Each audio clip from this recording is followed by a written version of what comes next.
Assalamualaikum. Nah, di video kali ini aku pengen banget cerita ke kalian atau curhat pengalaman aku jadi seorang ibu. Nah, jadi di sini buat kalian yang pengen tahu rasanya jadi ibu kayak gimana, pokoknya tonton video ini sampai selesai. Jangan lupa di like, komen, dan subscribe. Terima kasih. Nah, perlu kalian tahu, jadi seorang ibu tuh sangat berat banget, sangat berat dan gak mudah buat aku. Buat aku bener-bener gak mudah.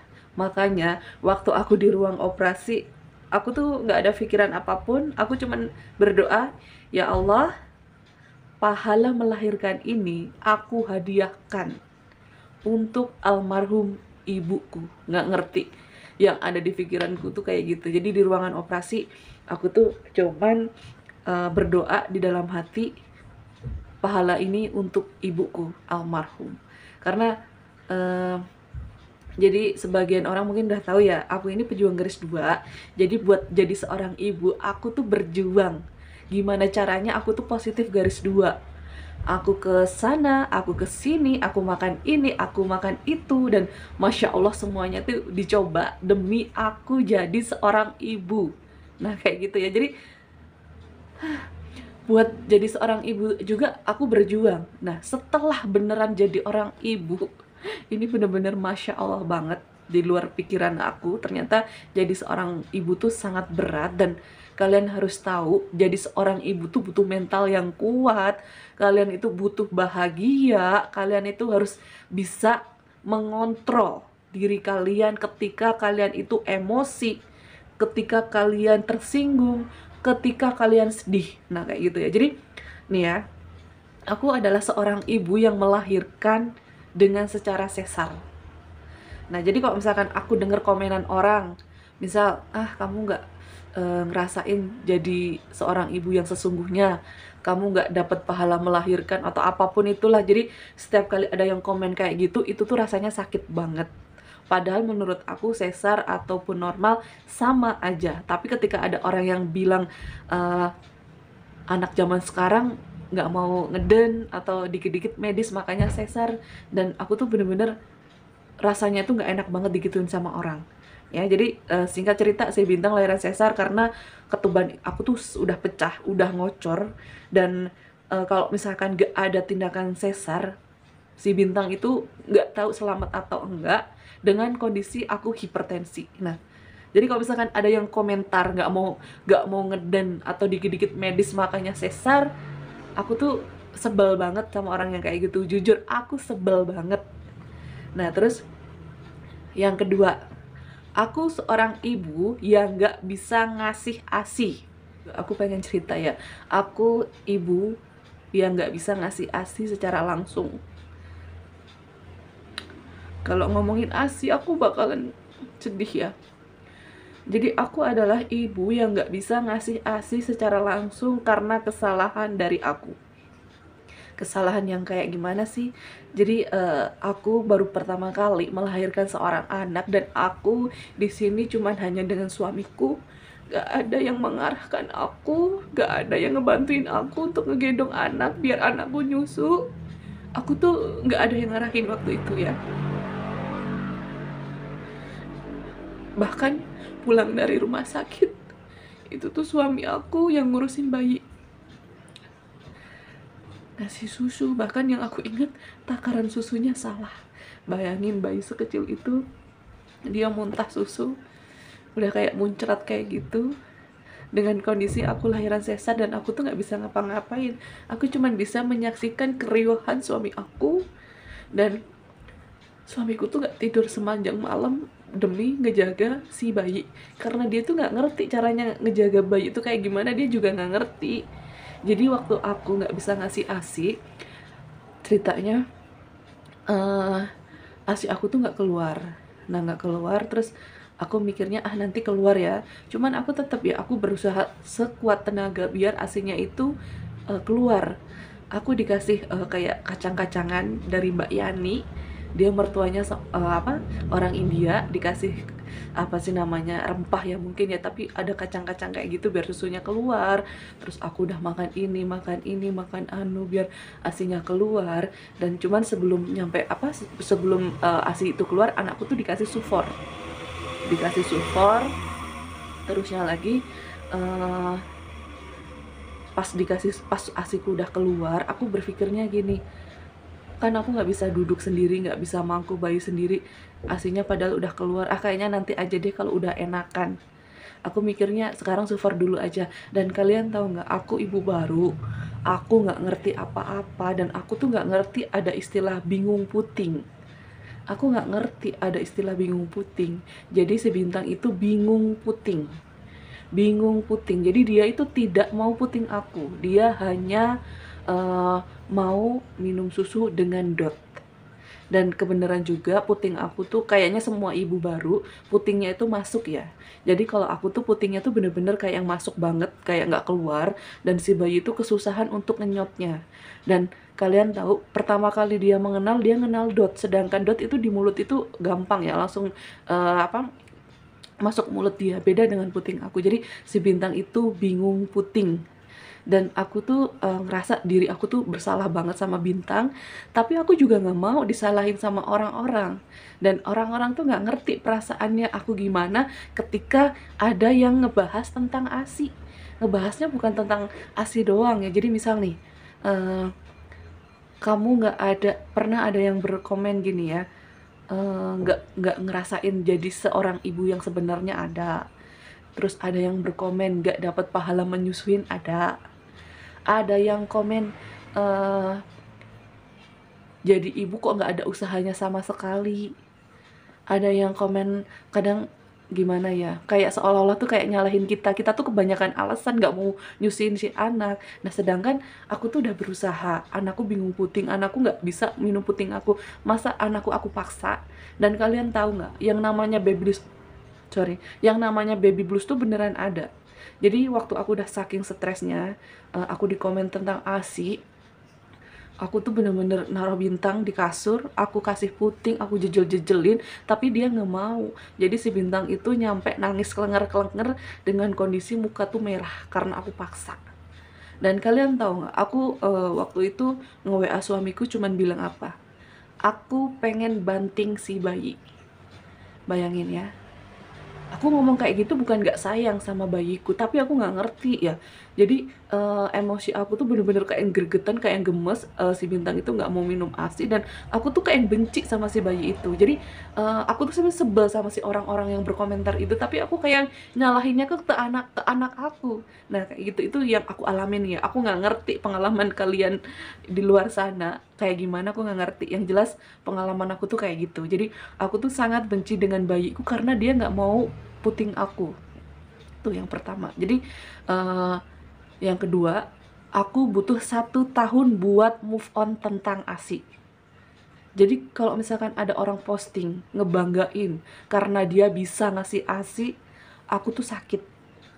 Apalagi yang posting itu orang yang kita kenal, kita tuh sakit banget, bener-bener sangat-sangat sakit. Jadi aku memahami banget kalau misalkan ada orang yang nggak bisa ngasih ASI, terus dikasih sufor karena alasan misal dia mau kerja atau mau apa, itu udah hak dia ya. Jadi itu anak dia, terserah mau dikasih ASI atau sufor, itu hak dia. Cuman yang kalian harus tahu, perasaan bersalah yang sangat-sangat mendalam itu tuh aku rasain.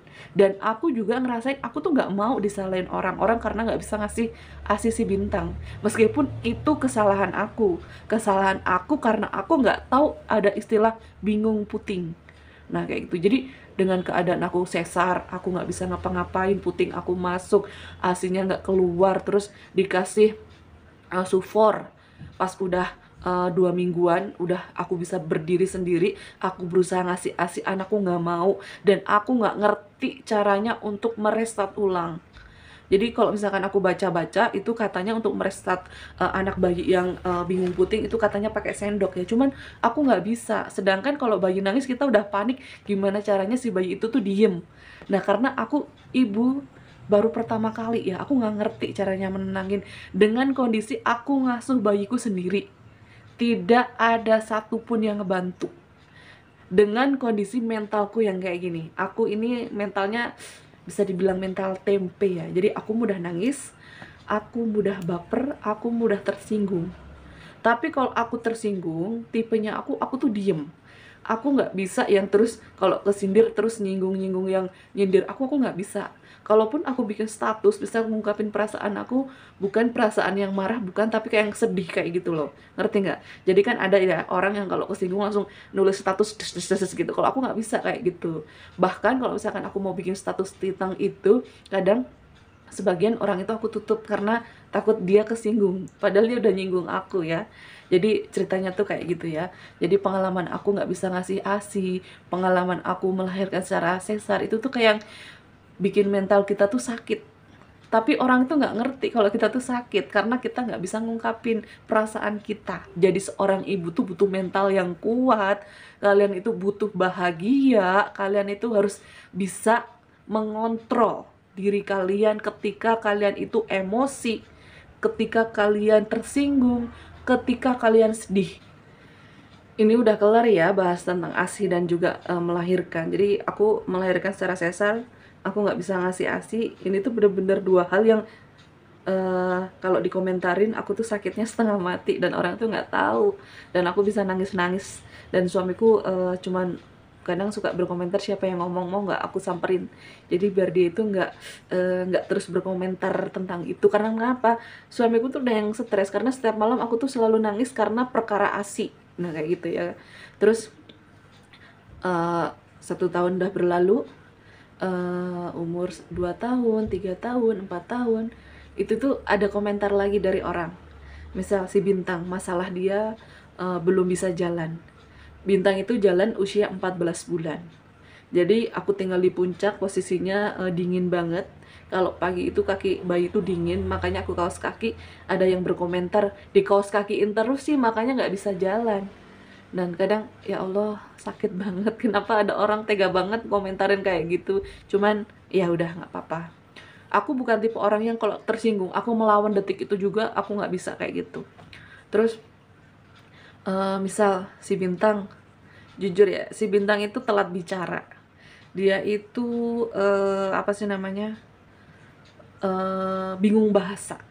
Jadi salahnya aku, Bintang itu kadang kan TV-nya bukan di handphone ya, kita nyalain TV, dikasih tontonan edukasi tapi YouTube Kids, dan itu isinya itu bahasa Inggris semua.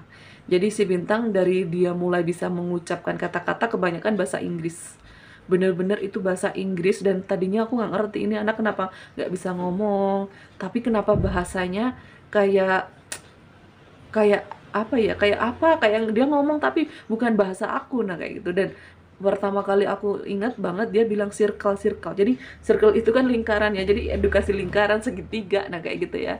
Terus si Bintang itu dibahasain untuk manggil aku bunda, tapi dia lebih nyaman mami karena dia nontonan Flat and Vicky itu, dia manggil ibunya mami-mami, dan bahkan dia sebenarnya dulu awal-awal manggil ayahnya tuh daddy, ayah, cuman dibenerin ayah bisa, cuman untuk bunda dia mungkin kesulitan apa gimana, aku juga nggak ngerti, dia lebih nyaman mami nyampe sekarang.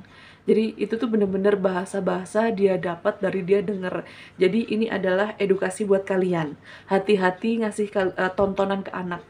Karena ini termasuk kesalahan aku. Tapi kesalahan ini aku nggak mau disalahin juga karena aku tuh nggak ngerti cara ngedidik anak atau ngasuh anak. Aku tuh nggak ngerti ya. Jadi yang aku tahu kalau misalkan kita lagi bebenah, kita kasih tontonan tapi tontonan edukasi, misal ABC atau berhitung 1 2 3 atau kayak bentuk-bentuk tapi itu bahasa Inggris. Dan aku nggak kepikiran anakku biar pinter bahasa Inggris, nggak kayak gitu, nggak, demi ya. Cuman karena di YouTube Kids kebanyakan kan bahasanya bahasa Inggris, jadi si Bintang itu lebih banyak ngomong bahasa Inggris daripada bahasa Indonesianya. Jadi dia bisa dibilang dia bingung bahasa. Nah, singkat cerita, apa sih namanya, kalau misalkan ada yang berkomentar kok belum bisa ngomong kadang, tapi kalau masalah bisa belum ngomong nggak terlalu banyak ya yang berkomentar ya, cuman yang masalah kayak anakku nggak mau diem, anakku aktif banget, itu tuh kadang kalau ada yang berkomentar atau ada yang nggak terima kekurangan Bintang, kadang aku tuh sakit banget karena si Bintang termasuk anaknya itu aktif banget, dan kadang apa aja dipegang. Si Bintang tidak songong, si Bintang nggak asal mukul orang, nggak. Cuman dia kalau tantrum mukul ibunya atau mukul ayahnya. untuk mukul orang lain, dia biasanya mukul sepupunya karena mungkin dia ngerasa deket atau gimana, dan mukulnya menurut aku mukulnya karena misal nih rebutan mainan atau dia diledek atau kayak diserang duluan baru dia mukul, nggak yang asal mukul, enggak. Terusnya lagi di sini kalau misalkan ada yang berkomentar tentang itu, rasanya itu sakit banget. Apalagi kalau ada yang berkomentar, bukan berkomentar, sorry, ada yang nggak terima kekurangan Bintang, misal si Bintang mau masuk ke rumah langsung ditutup pintu, itu tuh sakitnya Masya Allah banget. Jadi intinya jadi seorang ibu tuh bapernya setengah mati, sangat sangat baper. Jadi kalau misalkan baper terus kita bikin status terus puas, masalahnya bukan sampai di situ aja. Jadi bapernya itu lebih ke yang sedih, bapernya itu lebih yang kayak dipikirin ya, kayak gitu ya. Beda kalau misalkan kita kesinggung lagi ngobrol sama orang terus kita kesinggung ya kan, mungkin itu rasanya tuh marah, terus kita tuh udah selesai. Kalau udah dilampiasin ngoceh-ngoceh atau bikin status mungkin hilang ya keselnya. Cuman kalau misalkan soal anak, kita itu dipikirin, bahkan tidur juga kepikiran. Jadi bukan masalah kesinggung dari omongan orang itu, tapi kita mikirin juga, ini anakku kapan bisa ngomong, ini anakku kapan bisa apa jalan, ini kapan anakku bisa berkomunikasi dengan baik. Nah, jadi si Bintang itu bisa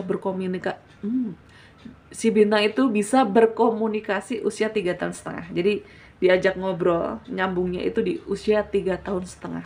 Sedangkan orang-orang 2 tahun udah bisa diajak ngobrol, udah bisa gimana ya, diajak ngobrol, kamu mau kemana, mau ke ini. Nah kayak gitu 2 tahun biasanya orang pada bisa ngomong. Si Bintang 3 tahun setengah, dan itu aku sangat-sangat baper banget.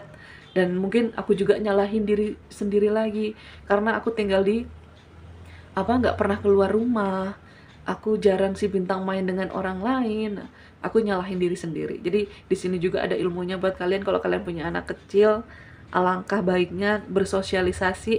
Jadi si anak itu bisa